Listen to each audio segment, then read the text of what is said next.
Ipe ká dàgbà, ká dògbò, ká rí ọmọ ọmọ, ká tún rí ọmọ ọmọ. That is the prayer for everybody.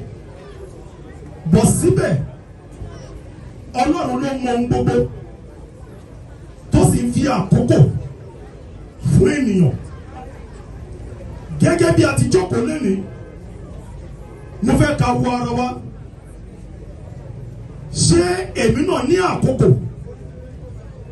Ṣé ìgbà wà fún èmi náà? I know. Papa máa sọ àlè sọ pé last week we saw our brother.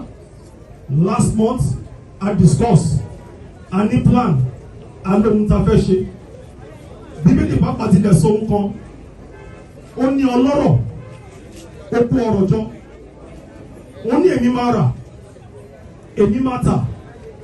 Mo máa ṣe ohun gbogbo. Ṣùgbọ́n Ọlọ́run sọ pé ẹ wo aṣiwèrè ènìyàn. Ó ní lóòru ọjọ́ náà Ọlọ́run sì béèrè ẹ̀mí rẹ̀. Àjókòó lénìí is for us to reflect onto our own lives fún ara wa. Our brother Gbadebo wọ́n lọ school. Báwa náà ṣe lọ bí ọ̀pọ̀lọpọ̀ ṣe lọ.